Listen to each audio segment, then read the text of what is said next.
how to have an unassisted home birth. So we've learned that, building our team is important. How to build our team is important. We also understand the difference between a assisted home birth and an unassisted home birth.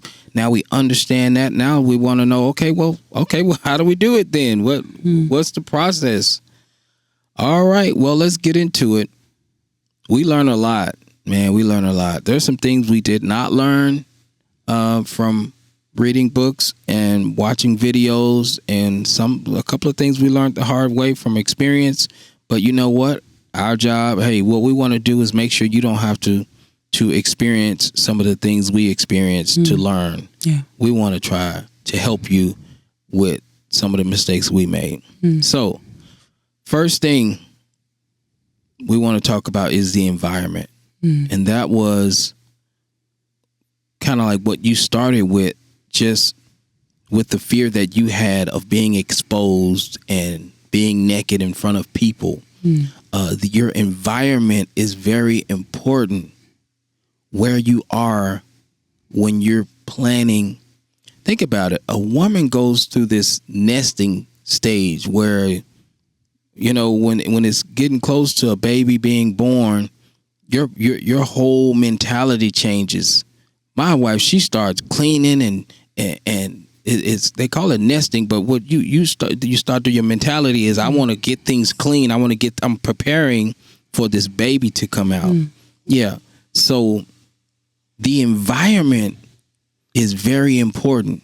If you have your team and your team is there and they've done their part, then you want to create the environment that's best for the mother.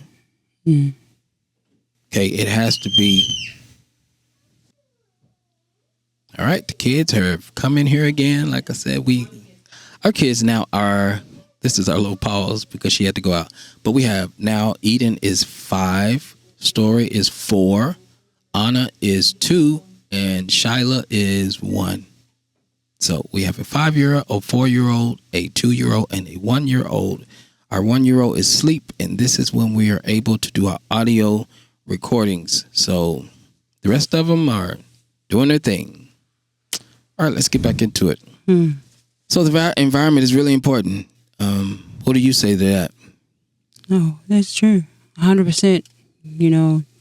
Just having your team,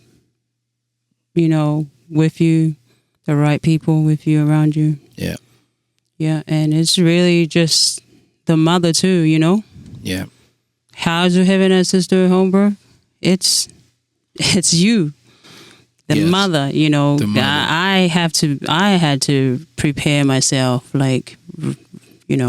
really good training and all that, just mentally, prepared and physically prepared, Yeah. Every fear has to be kicked out. Every emotion needs to be, controlled. Yeah. Just all that. And how the easiest way to do something like that is to be in the environment that is most comfortable to the mother. Yeah. You have to feel comfortable. See, in our situation, when she started to go into labor, we just got out of the way.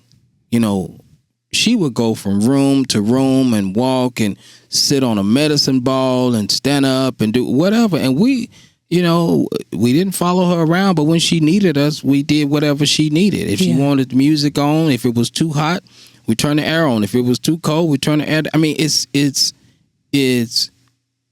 you being comfortable enough to feel like you can do whatever you need to do so that you can prepare for this birth. That's what has to happen.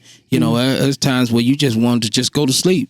Yeah. Your body needs to rest because it's getting ready to go through this and it's going to need the energy to do what it needs to do. So you know what? You have to be in the right environment.